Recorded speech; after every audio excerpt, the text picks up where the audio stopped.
Now, this is your second book here. 7 Steps to Meeting the One. The first thing I said when I saw your title was, are there steps to meeting the one? I mean, because there are all sorts of, for as many couples as exist on the planet. That's how many types of ways people can meet who they eventually get married to. So I'm going to ask you, Lape, we both read your books. Run us through this book. The first one is come up with characteristics of the one. So I will leave the rest to you.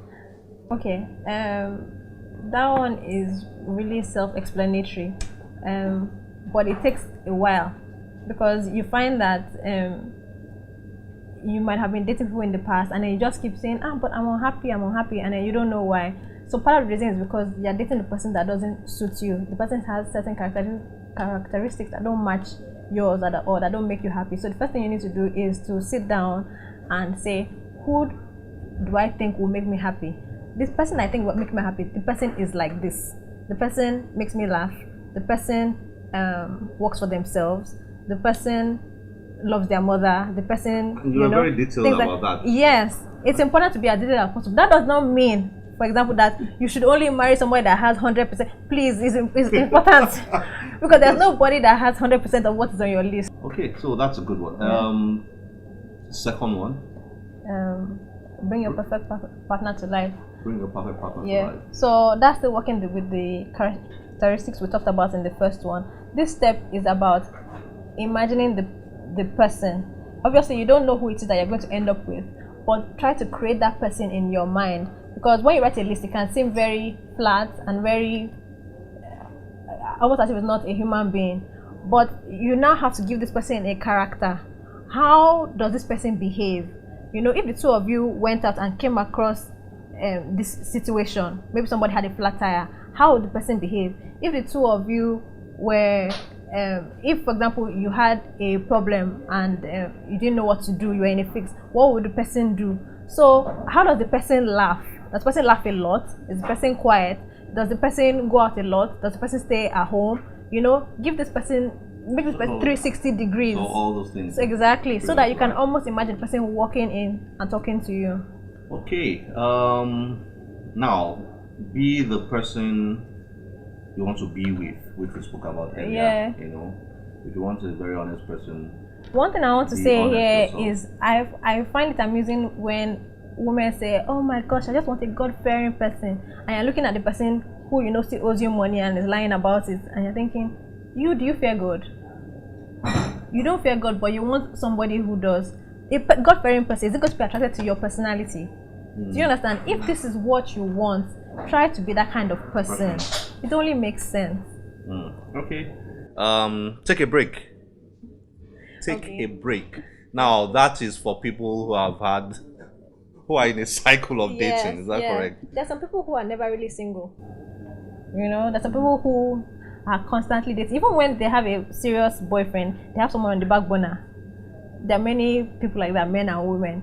So, but if you are now serious about going into a relationship or meeting the one or getting married, then it's important to clear your mind and clear your physical space as well. First of all, when you clear your physical space, then you're going to leave a channel for someone to come in, the right person to come in, and that's what taking a break is about. Okay. Well, I did that. You know, I did that after being in a series of relationships that were not going anywhere. I took a 2-year, I think I'm even just coming out of it, a 2-year break. And you know, within that period, I decided to read a lot, which was one of the reasons. Yeah, that this book came along. So I agree that, you know, when things are not going the way that you envisioned it would be, take a break, reevaluate, and then. Okay. Position yourself to meet the right person. Okay. So, for example, that just means put yourself in situations where you think you're going to meet the person that will make you happy. There's some, I'm sorry I keep going back to this, there's some women who say, oh, I want to marry a God-fearing guy, and then they meet somebody in church who actually seems like that God-fearing person, and the person really, really likes them. But then the girl starts misbehaving and things like that, and then she tells her friends, "Oh, he's so boring," or "He's so." So, in your search for the one, you are not putting yourself in the place to meet that person. It's good to be going to church and to meet people there, but if that's not what you are desiring, why are you trying to find that person there? Now, is that be open-minded? That refers to step one, which talks about characteristics, for example. Because if some people take step one very seriously and they've come up with like maybe 20 characteristics, that does not mean that if you come across someone who has 15 of those characteristics, you say, this is not the man for me. He doesn't have this remaining 5. You need to open your mind. There's nobody that's going to have every single thing on your list. Okay, so you're not very dogmatic about that list you have created about the kind of person you want to be. No. May I just add, be open-minded. Or the person has all the characteristics on your list and happens not to be African. That's another thing. Yes, and you say, no, I can't marry him because he's not Nigerian or he's not from my tribe. Okay. And then finally, recognize your perfect partner and be grateful for them. Yeah, because even though sometimes we try to avoid it, a lot of people think that ideal partner looks a certain kind of way. They've already assumed that, I'm 5'8", my first guy is obviously 6'3", and he looks like that and he weighs this. But if you meet this guy who is really nice to you, you guys enjoy each other's company, he makes you happy, but he's 5'9", no, you should pay attention to that person and be grateful that that person is even in your life. You understand? Because when you are grateful, then you get more of what you want. If you're grateful, then you are going to be happier and the person is going to be happier, and that is the way to build this relationship that's going to be even happier. I don't believe that. Did you follow these 7 steps before you got That's married? a good question. Essentially, yes, I did.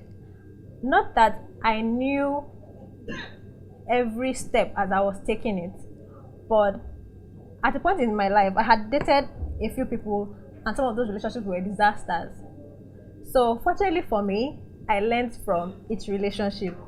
And when you learn like that, you now know what to do to make the next one better. So I actually decided I was going to be strategic about my romantic relationships from a particular point in time in my life. And then when I did certain things, I got to the stage where I was in a relationship with somebody I was in love with and somebody who seemed to be in love with me. And then when I got married, I looked back on how I had reached that stage, and I saw that these are the things I did. I organized my thoughts and information and put them in a way exactly that someone can follow. Okay, so it wasn't like you consciously, not like you had those 7 steps. I'm not a witch, even if and then, and then, otherwise I would have asked your husband. No. So, Marian, what went through what's your take on these 7 steps here? Because number 1 says come up with characteristics of the one. Number 2 says bring your perfect partner to life, and then be the person you want to be, and so on. You've read the 7 steps. What's your take? Well, when I read that one, it kind of put things into perspective for me, because when I read number 1, I did not even know number 1 existed in the first place as a single lady. As in being clear about the kind of person you want to get married to. Yes. So I guess that number 1 is very important, and it does help, because then you have to know what you want, to know what you're looking for. So I kept saying to myself, if I'd always known what I wanted, maybe I'll probably have been married, or I probably would have, then I wouldn't have dated the number of people that I dated. Yeah. Because then you have to have, there has to be something that's relatable. There has to be something that you're looking for in that person, that particular characteristics that brings both of you together. That would now eventually become a stronger relationship that would lead to a marriage. Yeah. So that number 1 for me was a revelation. It was eye-opening, because I never really had that step. I would meet someone, if we liked each other, we would start dating. So there was no, okay, he doesn't fit into the characteristics of the future husband. You could be very definite about the kind of person. Yes. So So I take it that you liked the first 7 steps. Completely. Where is spontaneity in all this? I mean, we're talking about love, about romance, about relationships, and where's spontaneity in all this? Love doesn't how necessarily. does that apply to this 7 steps, for example? It has a very romantic vision of it, and everybody's idea of love is different. The fact that something is not spontaneous does not mean it's not love. You understand? And then, if you're definitely looking for this spontaneity, it actually might come.